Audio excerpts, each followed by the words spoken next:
사랑하는 성도 여러분, 4월 3일 월요일 새벽 만나에 오신 여러분을 주님의 이름으로 환영하고 축복합니다. 오늘부터 이제 어떻게 보면 본격적으로 4월이 시작되는 하루와 한 주가 됩니다. 새롭게 시작하는 4월 한 달도 주님의 은혜가 여러분의 삶에 풍성히 임하게 되기를 주님의 이름으로 축원합니다. 오늘 우리에게 주시는 하나님의 말씀 보겠습니다. 오늘 우리에게 주시는 하나님의 말씀은 사무엘상 16장 14절에서 23절입니다. 사무엘상 16장 14절에서 23절까지의 말씀 함께 보겠습니다. 제가 봉독하겠습니다. 여호와의 영이 사울에게서 떠나고 여호와께서 부리시는 악령이 그를 번뇌하게 한지라.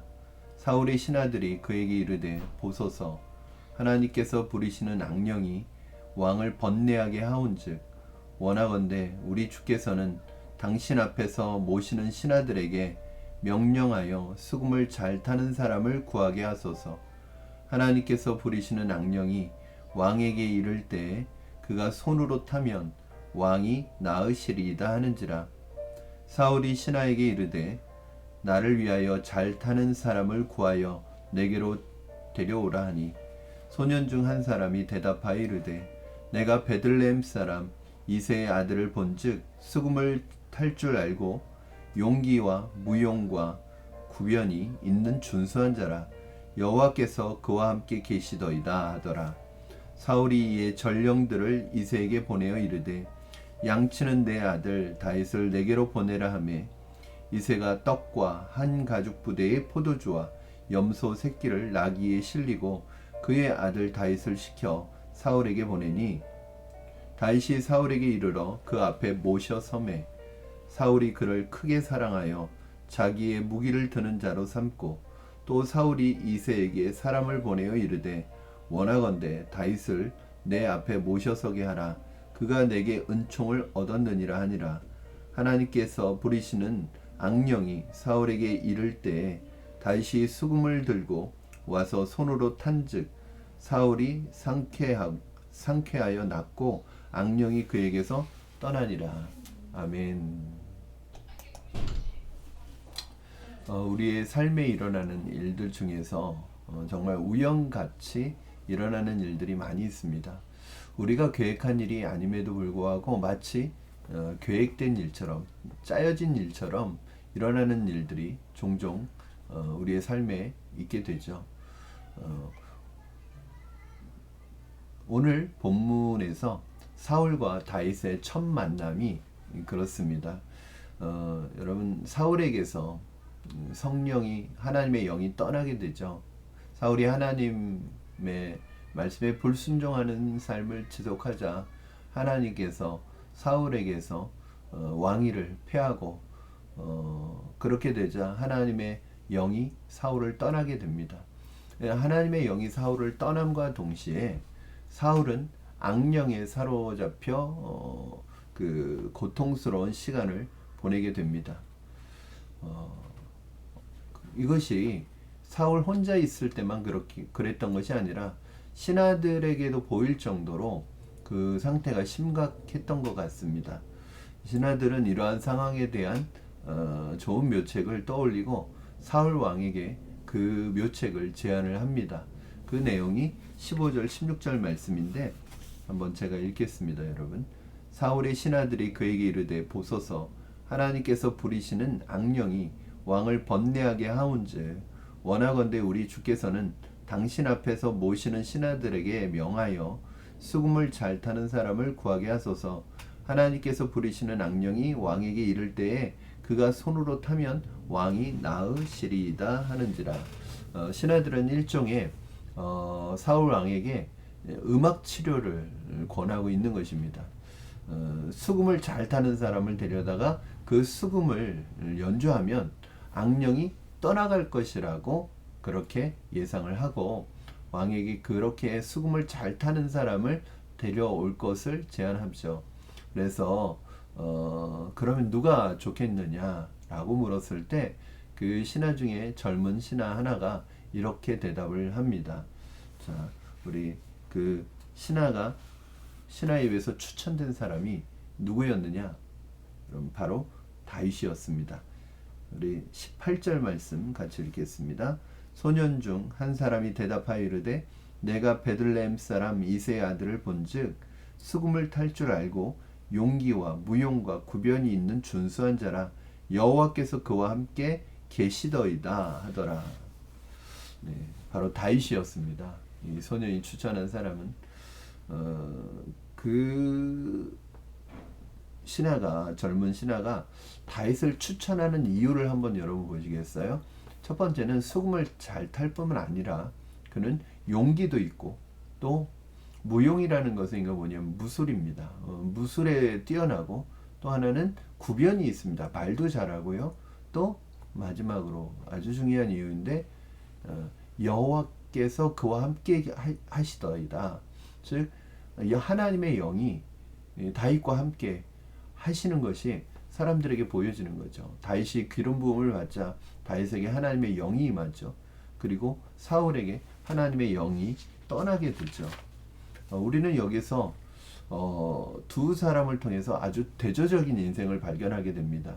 무엇일까요? 사울은 하나님의 영이 떠나고 악령에 시달리고 있고 다윗은 하나님의 영이 임하여서 악령을 떠나게 하는 사람이 되었습니다. 악령을 떠나게 하고 있습니다.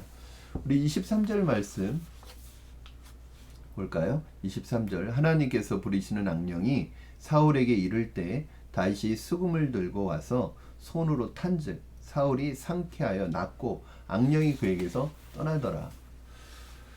여러분 사실 그 수금 연주 자체의 능력이 있었던 것은 아니겠죠.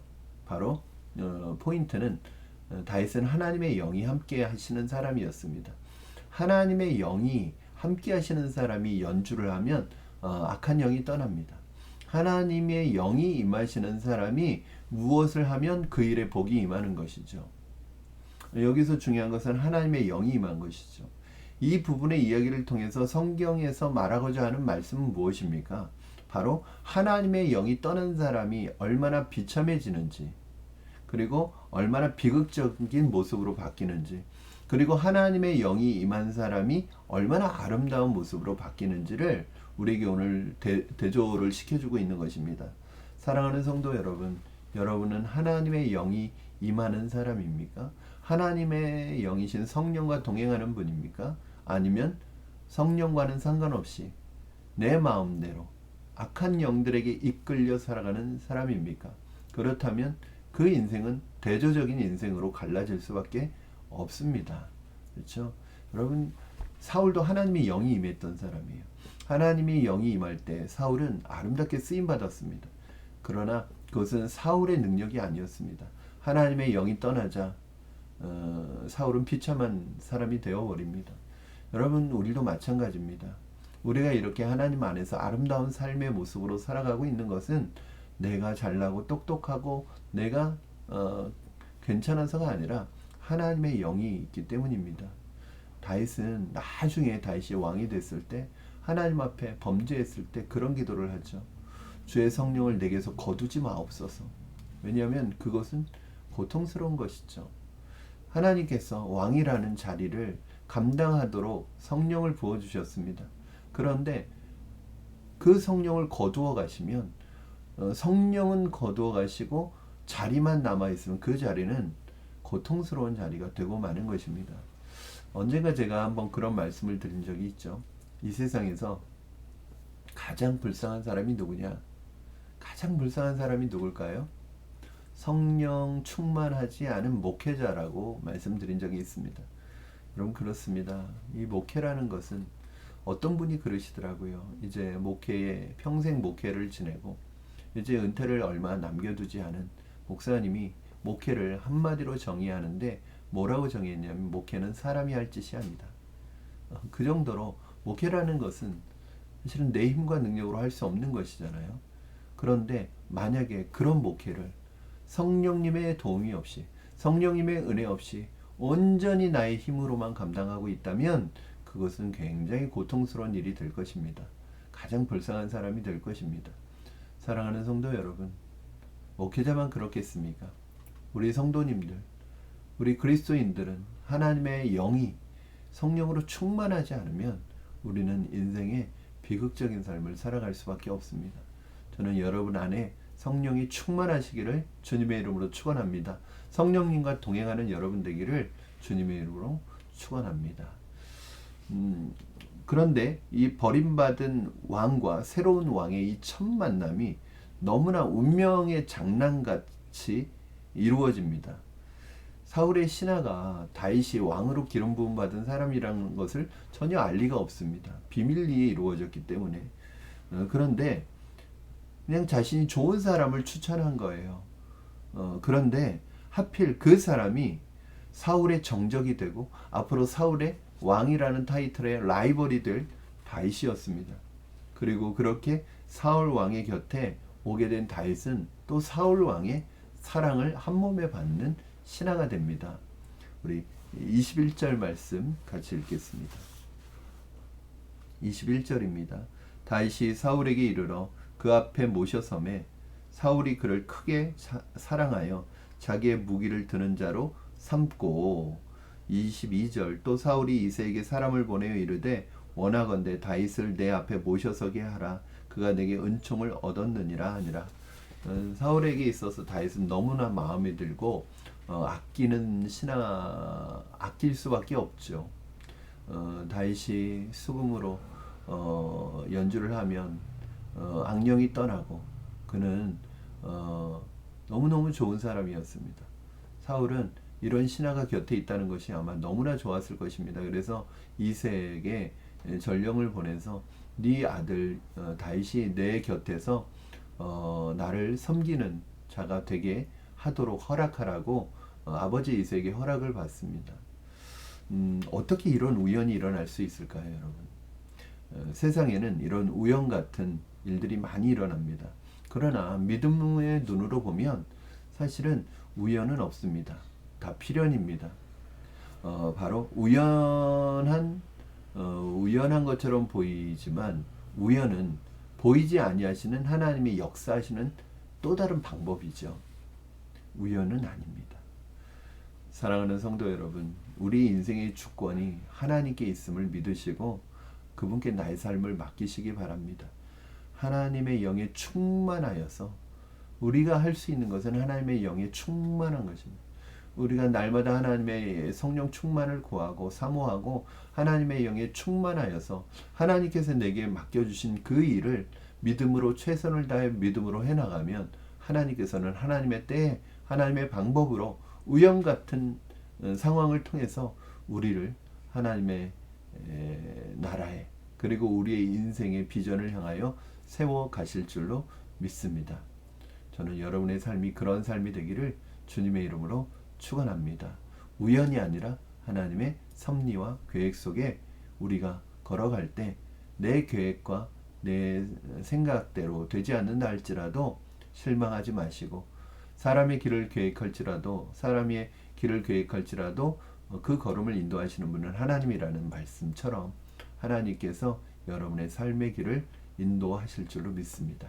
하나님의 성령으로 하나님의 영으로 충만하시기를 주님의 이름으로 축원합니다. 이번 한 주간도 오늘 하루도 성령과 동행하는 여러분 되기를 주님의 이름으로 축복합니다. 기도하겠습니다. 살아계신 하나님 아버지 감사합니다. 오늘 말씀을 통해서 하나님의 성령, 하나님의 영이 떠난 사람과 하나님의 영이 임한 사람이 얼마나 대조적인 인생을 살아가는지를 다시 한번 보았습니다. 하나님, 늘 하나님의 영으로 충만케 하여 주시고 하나님께서 우리에게 맡겨주신 그 일 하나님 앞에서 하루하루 최선의 삶을 살아가게 하여 주시옵소서. 그러면 하나님의 때에 하나님의 방법으로 우연 같은 상황을 통해서 우리를 세워 가실 줄로 믿습니다.